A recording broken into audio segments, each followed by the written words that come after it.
8가지 세계관을 넘어 하나님의 지혜로, 8가지 세계관을 넘어 하나님의 지혜로라는 제목을 가지고 말씀을 전하도록 하겠습니다. 좀 이른 아침부터 조금 어려운 말을 할 겁니다. 그러니까 정신 바짝 차리고요. 꼭 이 말씀을 꼭 기억해 주시기를 부탁드립니다. 2013년 6월에 이제 출판된 그 스티브 월킨슨 그리고 마크 샌포드가 쓴 그 은밀한 세계관이라는 책이 있습니다. 2013년 6월에 출판이 됐다고 해요. 이 은밀한 세계관은 그리스도인이요 세상의 그 다양한 가치관의 그 유혹에서 성경적 가치 그 세계관을 지킬 수 있도록 돕기 위한 책입니다. 그런데 이 놀랍게도요, 이 책이 출판한 지 벌써 12년이 지나지 않았습니까? 근데 그 12년이 지났는데 그 책에서 소개된 그 세계관, 은밀한 세계관, 그 8가지의 그 은밀한 세계관이 지금 우리가 살고 있는 이 세상과 너무나도 밀접해 관계가 계속해서 우리를 괴롭게 하고 있다는 거예요. 그 8가지의 은밀한 세계관이 우리를 계속해서 조종하고 있다는 사실입니다. 그렇기 때문에 기독교적인 가치관과 충돌하는 이 8개의 이 세계관들은요, 우리가 반드시 경계해야 되겠구나라는 생각이 들어서 여러분들 앞에 제가 이렇게 소개해 드렸으면 좋겠습니다. 첫 번째로요, 지금 우리를 계속 공격하고 있는 것, 다시 말해서 기독교적 그 가치관을 무너뜨리도록 우리를 공격하고 있는 그 첫 번째 그 세계관이 바로 개인주의입니다. 자신을 최우선순위로 두죠. 모든 게 자기 중심으로 돌아가야 됩니다. 교회도 마찬가지고 교회 당회도 마찬가지고 모든 게 다요. 자기 중심이에요. 내가 경험한 거 그 외의 의견들은 다 노예요. 특별히 자율성과 독립성을 강조합니다. 나의 독립성, 나의 자율성을 건드리면요, 이제는 싫어해요. 그래서 제가 잔소리를 안 하는 거예요. 왜냐면 되게 싫어하거든요. 그러니까 결국 이게 무슨 뜻이냐면요, 나는 우주의 중심이다라는 사고방식에 이어져요. 그래서 오직 자기 만족을 위해서 최상의 가치로 삼습니다. 그러나 성경은 무엇을 가르치고 있습니까? 자기 부인입니다. 자기 부인이요, 나를 부인해야 돼요. 그리고 섬김을 강조하지 않습니까? 그리고 우리의 삶 중심에 내가 중심이 아니라, 우주의 중심은 나 중심이 아니라 뭡니까? 하나님입니다. 하나님 사랑과 이웃 사랑이 있어야 함을 성경은 우리에게 가르치고 있다는 겁니다. 두 번째 세계관은요, 소비주의입니다. 물질적 소유와 소비가 행복을 보장하다고 생각합니다. 다시 말해서 더 많은 소유가 나에게 행복을 더 주는구나. 더 많은 명품이, 더 많은 차들이, 더 많은 돈이 나를 뭡니까? 행복을 주는구나. 이러한 사고방식에 우리는 지배를 받고 있어요. 집에 한번 잘 보세요. 쓰지 않는 물건 엄청 많을 거예요. 막 사거든요. 그냥 막 아마존 막 쇼핑에 미쳐 있고 그러지 않습니까? 그러나 기독교는요, 우리가 가진 것에 오로지 하나님께로부터 온 것임을 우리는 인정하게 돼요. 그렇기 때문에 우리가 가진 것을 어떻게 하냐? 이웃과 나누게 되는 거예요. 또한 하나님 나라를 위해서 사용해야 한다라는 생각을 가지고 있어요. 세 번째로 국가주의입니다. 다시 말해서 자신이 살고 있는 국가만이 절대시예요. 내가 살고 있는 이 국가가, 다시 말해서 미국이 절대적인 기준이라는 거예요. 그리고 특정 국가나 민족만이 하나님께서 선택받았다, 오로지 내 민족이 선택받았다.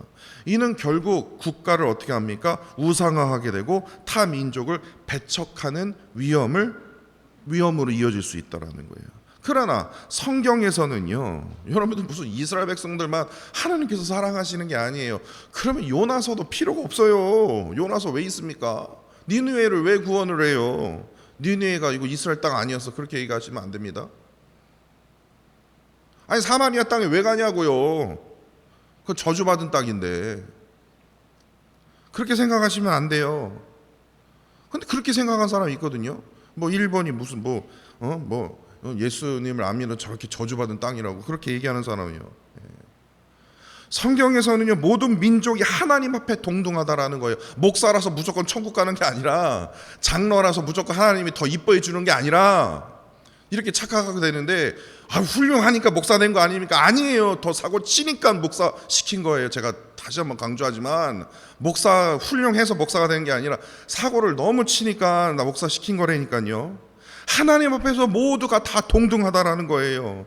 하나님께서는 어느 특정 민족만 사랑하신 게 아니라 모든 민족을 동등하게 사랑하신다라는 거예요. 그것을 성경 말씀이 우리에게 가르치고 있다라는 거예요. 그리고 이어서요, 도덕적 상대주의입니다.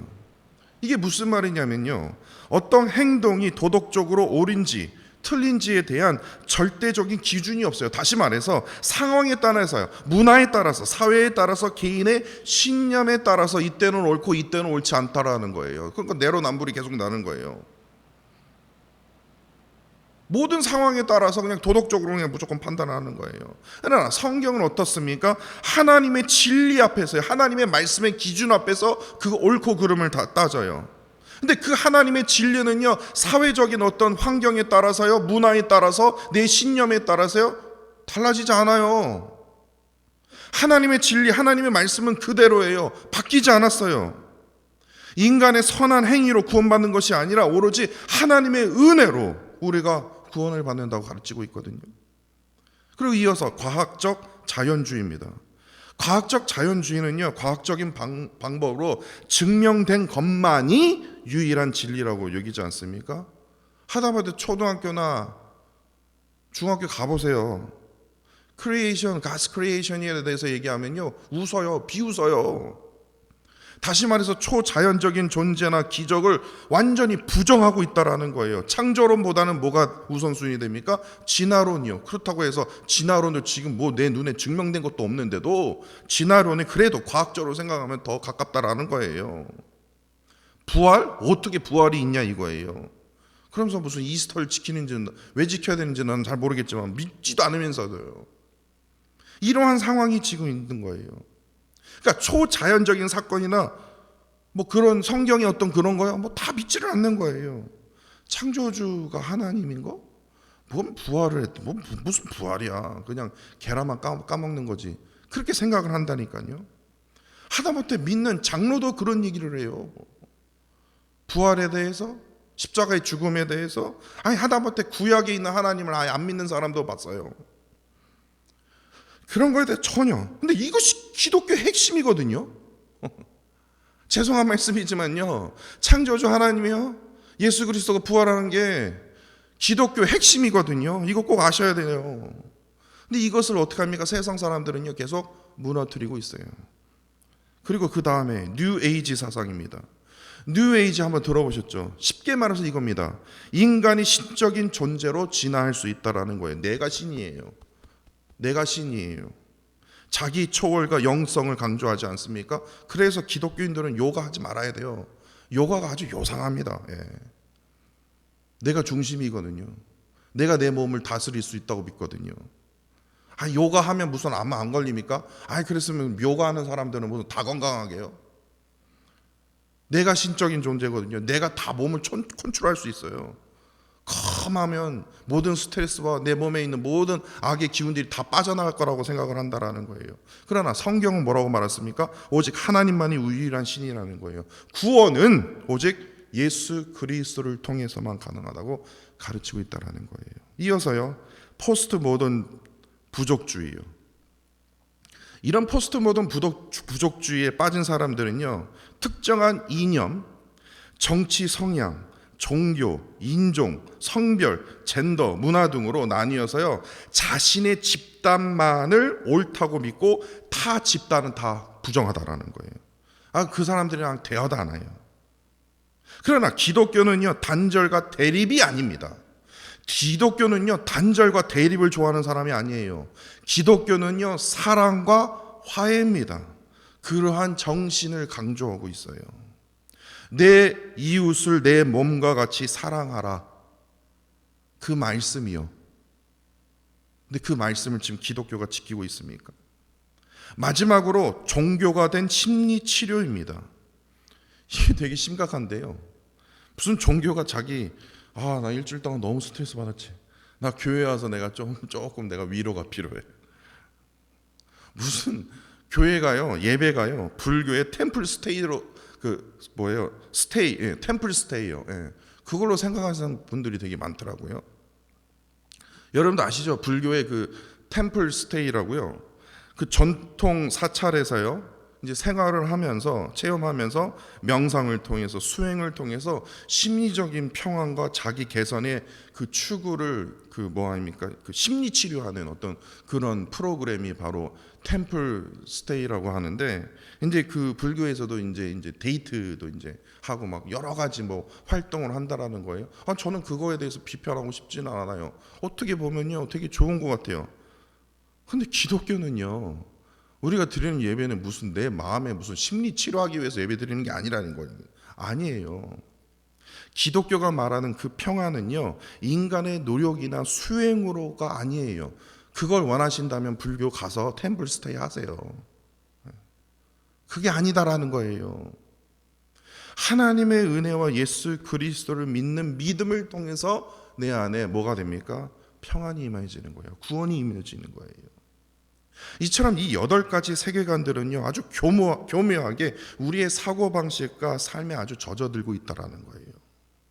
믿는 사람이든 믿지 않는 사람이든 말하는 행동이 이 8가지 사고방식이 아주 그냥 깊이 빠져들어 있다는 거예요. 그렇기 때문에 우리 모두는요, 이 기독교의 가치를요 바르게 깨달아 이 성경적인 이 진리를 붙잡고 새롭게 함으로 그 로마서 말씀처럼요, 하나님의 선하시고 기뻐하신 그 온전한 뜻이 무엇인지를 우리가 분별하면서 우리가 살아가야 된다는 거예요.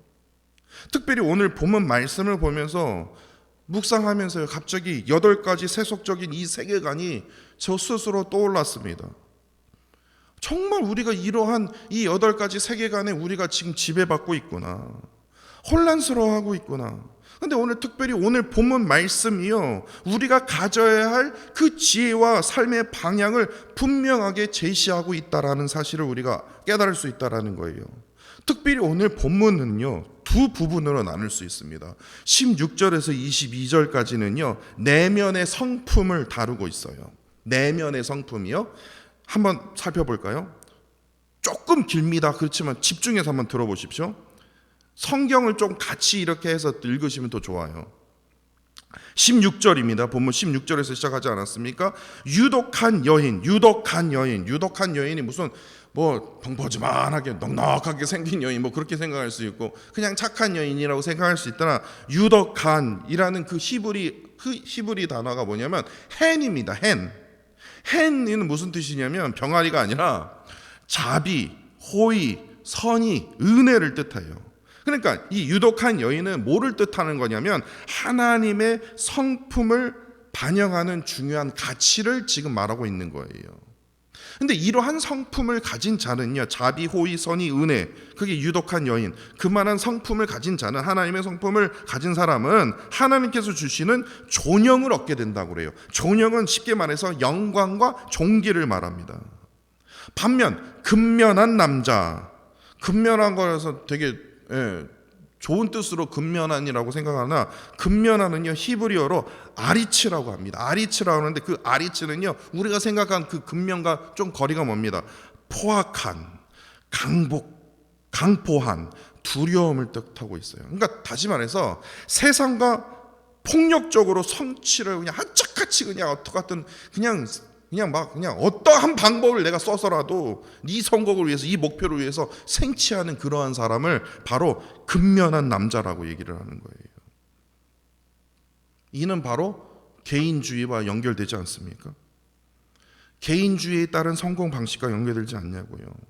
근데 성경에서는요, 세상과 경쟁하며 개인의 성공을 추구하는 것이 아니라 하나님의 성품을 닮아가야 된다는 거예요.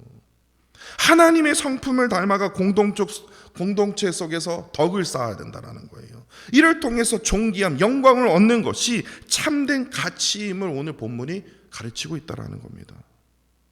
자신을 최고의 가치로 삼는 것이 아니라 세상의 어떠한 더러운 방법을 위해서라도 그 방법을 사용해서 내가 그 목표, 그 성공을 쟁취하는 그러한 삶이 아니라, 내가 손해를 보더라도, 내가 정말 큰 어떤 그러한 시련을 닥친다 하더라도 끝까지 하나님의 성품으로서 그 일을 묵묵하게 걸어가는 것. 하나님의 성품을 따르는 것이 그토록 중요함을 오늘 16절 말씀이 가르치고 있다라는 거예요. 본문 17절에서는요, 인자한 자, 거기서 인자는요, 우리가 잘 아는 히브리어 헤세드입니다. 헤세드는 하나님의 은혜, 자비를 말합니다. 그래서 자비롭고 은혜로운 사람은 자신의 영혼을 어떻게 합니까? 이롭게 한다고 가르치고 있지 않습니까? 그런데 반면에 잔인한 자는 자신을 해롭게 하는 길을 걷습니다. 그러니까 이는 도덕적인 상대주의에 물들은 사람들은요, 시대적 상황과 문화적 배경에 따라서 선과 악을 이제 다르게 판단하여 그렇게 그 변하는 기준 속에 스스로 나 자신을 뭐예요? 파괴하는 결과를 얻게 된다라는 거예요.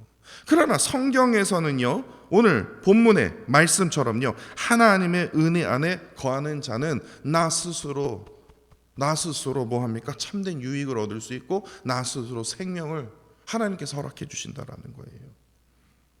본문 20절입니다. 마음이 굽은 자라는 표현은요, 굽은, 그거를 히브리어로 이켓이라고 합니다. 이켓이는 거짓과 우상을 뜻하는 거예요. 즉 마음이 굽은 자는요, 하나님을 섬기는 자가 아니라 우상을 따르는 자를 뜻합니다. 반대로 행위가 온전한 자는요, 하나님을 경외하는 자를 뜻합니다. 이것은요, 무엇을 뜻하냐면요, 뉴에이지 사상을 뜻해요. 자기 개발과 영적 깨달음을 통해서 인간 스스로 신적 존재로 성장할 수 있다고 세상은 우리에게 가르치고 있지만 성경은 어떻게 가르치고 있습니까? 오직 하나님을 경외하는 자만이 참된 기쁨과 온전함을 얻을 수 있다고 우리에게 가르치고 있다라는 거예요.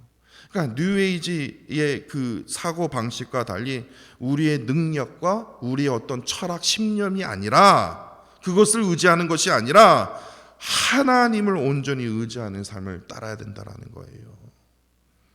그렇기 때문에 제 설교가요, 제 생각을 담으려 하고 있지 않고 어떻게 하든 성경 말씀에 의거해서 그 다음에 설교를 쓰려고 하는 거예요. 왜냐? 저도 이 뉴에이지 사상에 빠질 수 있거든요. 계속해서 내 생각을 계속해서 얘기할 수 있거든요.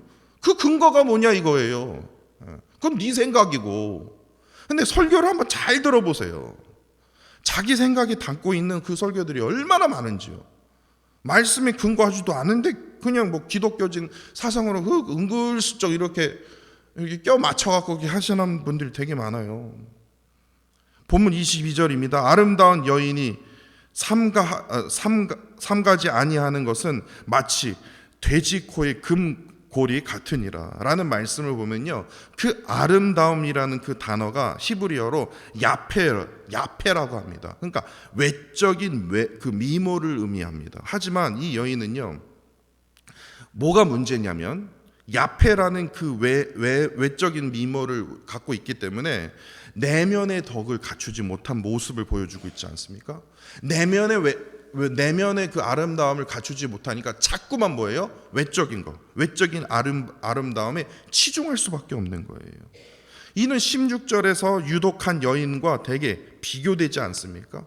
유독한 여인은 외적인 외모보다는 내면의 그 성품을 되게 중요하게 여기지 않습니까? 그렇기 때문에 내면의 성품을 통해서 존귀함을 얻는 것과 대조적으로 16절과 22절이 대조적으로 이렇게 비교가 된다라는 거예요. 이는 소비주의적 가치관과 정면으로 충돌하다라는 거예요. 소비주의는요, 외적인 아름다움과 물질적인 풍요가 뭐예요? 성공과 행복의 기준으로 삼지만 성경은요, 참된 가치는 내면의 성품에서 비롯된다고 우리에게 가르치고 있다라는 거예요. 외적인 화려함이 아무리 빛나도요, 그 안에 절제와 덕이 없으면 무의미하듯이 참된 존귀함은요, 하나님을 그 성품을 닮아갈 때에서 온다라는 것을 강조하고 있다라는 거예요. 그리고 이제 두 번째 부분은요, 23절부터 31절까지는요, 이제 내면의 성품은 이제 16절에서 22절인데 23절에서부터 31절까지는요, 외적인 행위를 강조하고 있습니다. 23절입니다. 의인의 소원은 오직 선하나 악인의 소망은 진노를 이루느니라. 이 말씀은요, 의인의 소망이 선한 이유는 인간의 정의가 아닌 하나님의 공의를 추구하기 때문에 그렇습니다. 그러니까 의인은요, 자신의 뜻을 이루는 자가 아니에요. 공동체의 뜻을 이루는 자가 아닙니다. 의인은요, 자신의 뜻이 아니라 뭐예요? 하나님의 공의로운 계획이 이루어지기를 간절히 바랍니다. 이거예요. 반면 악인의 소망은 오로지 자기 중심적인 욕망에 퍼져 있어요. 그리고 그 계획이 참으로 불의합니다. 그렇기 때문에 결국에는요, 그 끝은요, 하나님의 진노를 초래하게 되어 있습니다. 이런 의미에서 국가는요, 반드시 어디에 있어야 됩니까? 인간의 계획이요? 아니요. 하나님의 공의 아래, 하나님의 말씀 아래 있어야 된다는 거예요. 하나님의 그 주권을 인정하지 않는 국가는요, 국가주의에 빠질 수밖에 없어요. 언제나 권력을 최우선순위로 하고 이익을 절대화하고 인간적인 성공과 번영을 최우선 목표로 삼고 있다라는 거예요. 그러나 인간의 역사에서 보듯이 권력이 최고고 이익이 최고고 그냥 나만이 최고고 인간적인 성공이 최고고 번영 그렇게 주장하는 그 나라가 영원한 번영을 누린 그 세계 역사에서 한번 봤습니까? 없다라는 거예요. 그러나 성경은요, 국가가 하나님의 공의를 따라야 하고 그럴 때만이 참된 정의와 번영이 이루어진다라고 우리에게 가르쳐주고 있다는 거예요. 오늘 본문 24절과 25절 말씀은요, 세상의 일반적인 계산과는 달린 하나님의 원리를 보여주고 있지 않습니까? 그러니까 세상의 논리로 이제 한번 생각해 보면요, 구제를 하면 재산이 줄고 절약을 하면 부유해진다고 하지 않습니까? 1억을 모으래잖아요.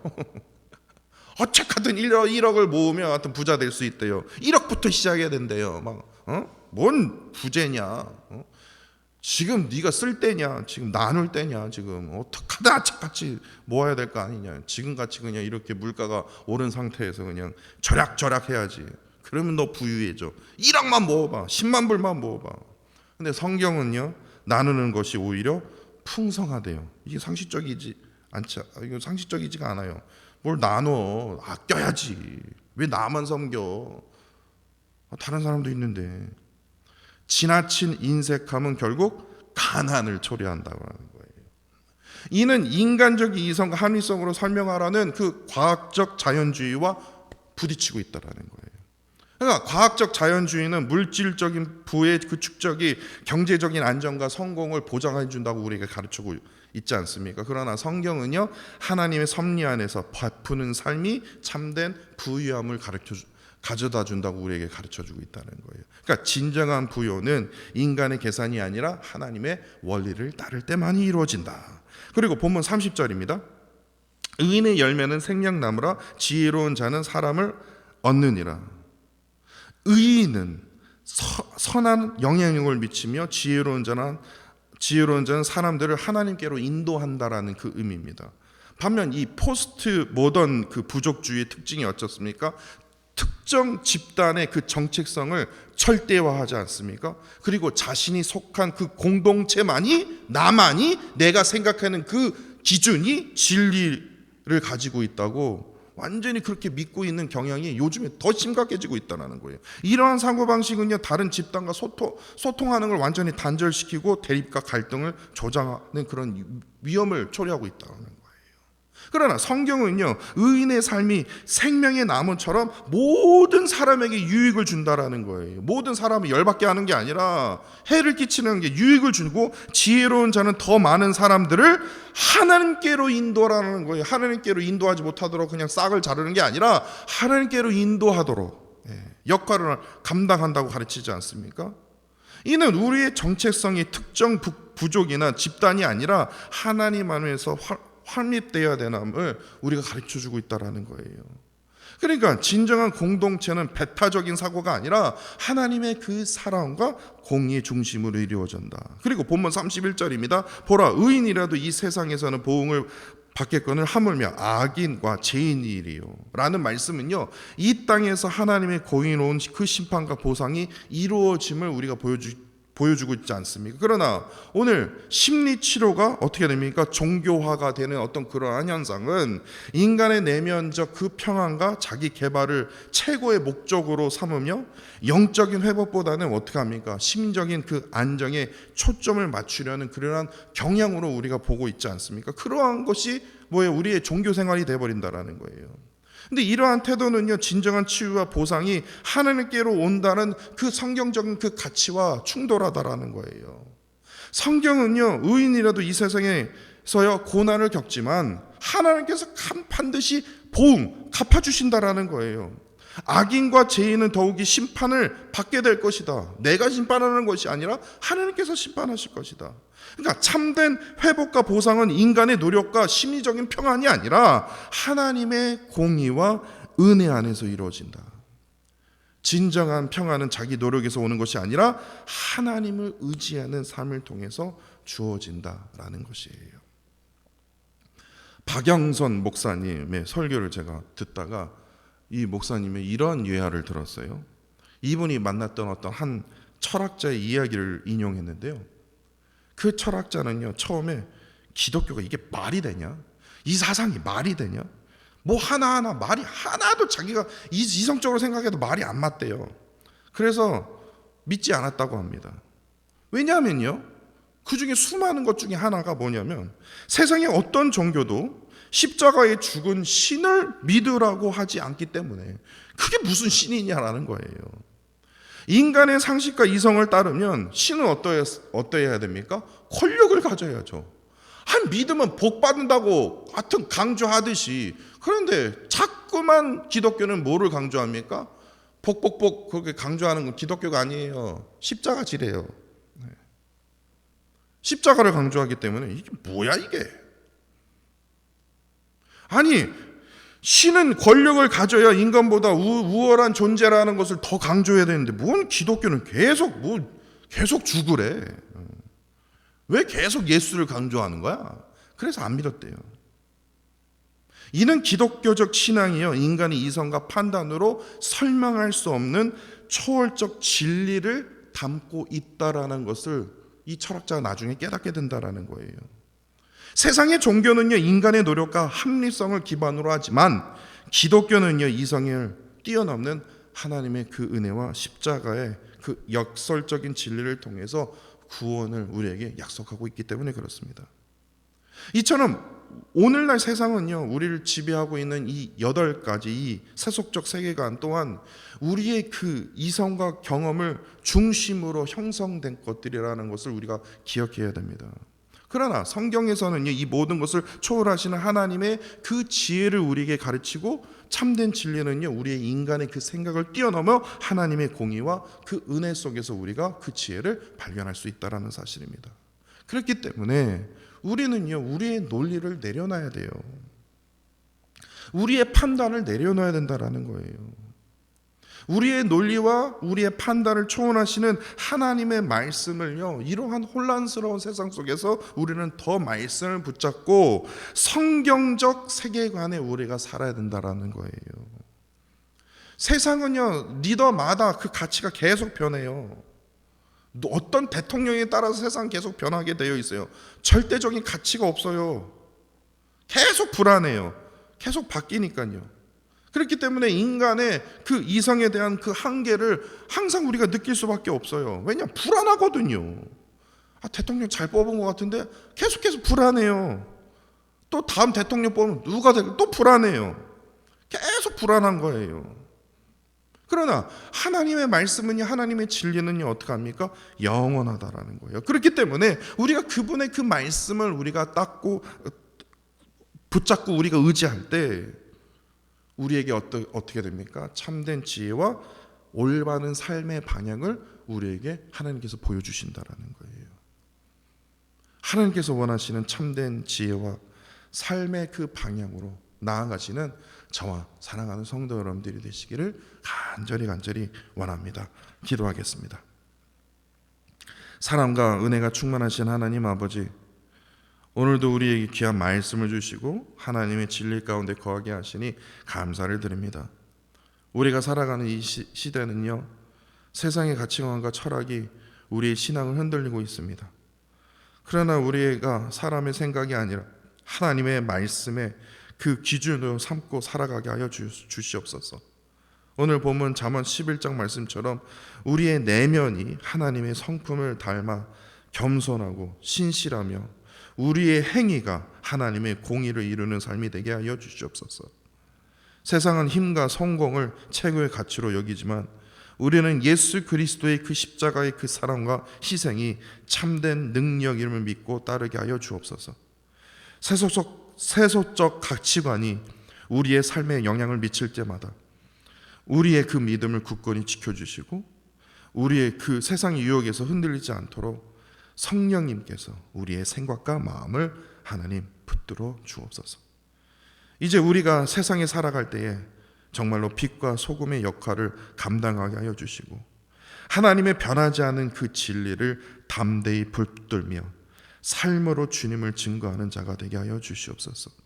우리의 모든 생각과 삶이 하나님께 영광 돌리는 도구가 되게 하여 주시고 하나님의 뜻을 이루어가는 참된 제자가 되도록 주님 인도하여 주옵소서. 예수 그리스도의 이름으로 기도드립니다. 아멘.